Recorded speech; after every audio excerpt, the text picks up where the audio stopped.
Episode 29 में हम देखते हैं वांग ची अब उस पिल को रिफाइन करने के लिए कल्टीवेशन करने लगता है। चेन नोटिस करता है कि वांग ची अभी काफी ज्यादा कमजोर है। वांग ची उसकी पूरी पावर को एब्जॉर्ब करने में असमर्थ है। इससे तो उसकी ताओसोल भी चकनाचूर हो सकती है। यह देखकर वह अपना कार्डन बाहर निकाल कर उससे उसकी मदद करने लगता है। अब उस कार्डन की वजह से वांग ची उस पावर को आसानी से एब्जॉर्ब कर पा रहा था। अब चेन बची एक पिल को खुद खाकर कहता है कि देखता हूँ कि यह पिल कितनी पावरफुल है। अब चेन उस पिल को रिफाइन करने की कोशिश करता है, जहाँ वह उसे रिफाइन करने के लिए अपनी स्पिरिचुअल पावर का उपयोग करता है, परंतु वह इसमें सफल नहीं हो पा रहा होता है। वह कहता है कि मुझे इसे संभालने में काफी ज्यादा परेशानी हो रही है। वांग कहता है कि चेन, यह तुम्हारे पास एक अच्छा मौका और अच्छा समय है सेकंड हारा को ओपन करने का। पर चेन उसके पास पहुँच जाता है और कहता है कि यह सेकंड हारा क्या है। इस पर वांग कहता है कि यदि तुम परफेक्ट बनना चाहते हो तो फिर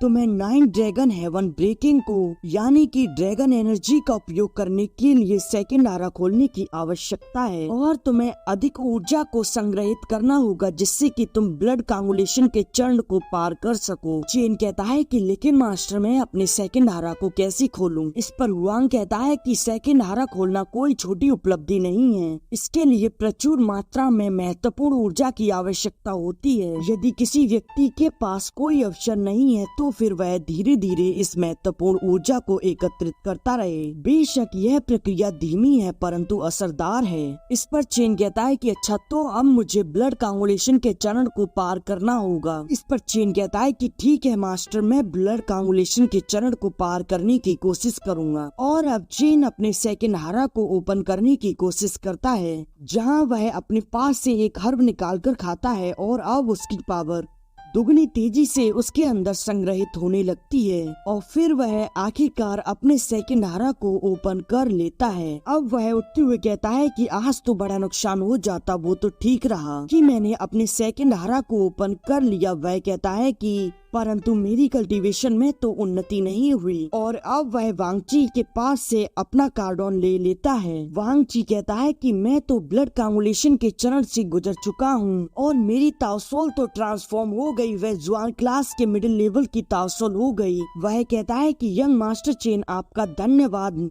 इस पर चेन उसे उठाते हुए कहता है कि तुम ऐसा मत किया करो, अभी तुम्हें अपनी कल्टीवेशन को मजबूत करने की आवश्यकता है। तुम यहीं रहकर अपनी कल्टीवेशन को अत्यधिक मजबूत करो और एल्केमी का अभ्यास करते समय अपनी आत्मिक ऊर्जा का उपयोग करो। इस पर वांग ची कहता है कि ठीक है यंग मास्टर, मैं आपको निश्चित रूप से निराश नहीं करूँगा। अब हम वापस से चेन को यांग निवास में आते हुए देखते हैं। तभी उसके सामने से चेंग गांग आते हुए कहता है कि चीफ यान, सभी लोगों ने अपने आइसोलेशन को कंप्लीट कर लिया है, वह आपका कॉन्फ्रेंस हॉल में इंतजार कर रहे हैं। यह सुनकर चेन और वह दोनों उस कॉन्फ्रेंस हॉल में आ जाते हैं। अब चेन के ग्रैंडफा कहते हैं कि जो मेडिसिन चेन तुमने तैयार की थी वह सचमुच अद्भुत थी। मेरी कल्टीवेशन अप्रत्याशित रूप से अगले चरण में पहुंच गई है। तभी क्वांग फैन कहते हैं कि मैंने तो अपने कल्टीवेशन में 2 चरण को पार कर लिया है। अब मैं इस रियल्म को ब्रेक थ्रू करने के 9वें स्तर पर हूँ। ऐसा लगता है कि अब मैं जल्दी ही हेवन पेनिट्रेशन चरण में पहुंच जाऊंगा।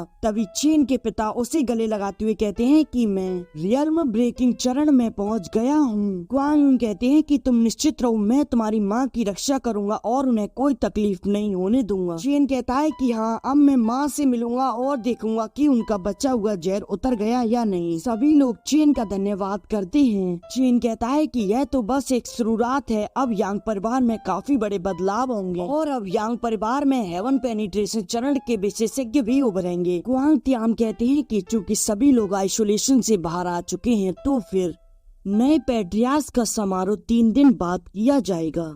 जाओ और जाकर जांग, वांग और लू परिवार को इनवाइट कर दो। यह सुनकर चेंग गांग वहाँ से चला जाता है। तभी चीन को कुछ याद आता है और अब वह वापस उसके पास जाता है और अब वह उसे रोकते हुए उसे एक स्वॉर्ड देते हुए कहता है, यह एक लोअर लेवल के जुआन क्लास का सोल वेपन है, यह तुम रख लो। इस पर चेंग गांग उसे धन्यवाद कर वहाँ से चला जाता है। हम जूई को देखते हैं जो कि चेन और उसकी माँ के पास कुछ चाय लेकर आई होती है। इधर चेन अपनी माँ के तासोल के प्लेस को देखता है जहाँ काफी तोड़ फोड़ हो रखी होती है। वह कहता है कि माँ आपके इनर तासोल का प्लेस टूटा हुआ क्यों है। यह सुनकर उसकी माँ कहती है कि क्या मेरे पास इनर तासोल प्लेस है। और यह सुनकर तो क्वांग यून भी हैरान हो जाते हैं। वह कहते हैं कि चेन क्या सच में तुम्हारी माँ के पास इनर तासोल प्लेस है। चेन कहता है कि अच्छा तो आप में से कोई भी इसके बारे में नहीं जानता, परंतु माँ आपको तो पता होना चाहिए था। उसकी माँ कहती है कि मुझे नहीं पता था कि ऐसी कुछ बातें हैं जो हमने आपको कभी नहीं बताई। एक बार मैं किसी तरह से गंभीर रूप से घायल हो गई थी जब तुम्हारे पिताजी ने मुझे बचाया था, लेकिन मुझे कुछ याद नहीं और जब मैं जागी तो मुझे कई साल बीत चुके थे, लेकिन मैं अभी तक याद नहीं कर पाई कि मैं कौन हूँ। एकमात्र चीज है जो मैंने हमेशा अपने पास रखी वह यह जेड पेंडल है। अब वह उसे उतार कर उसे दिखाती है और इसी सस्पेंस के साथ यह एपिसोड यहीं एंड हो जाता है।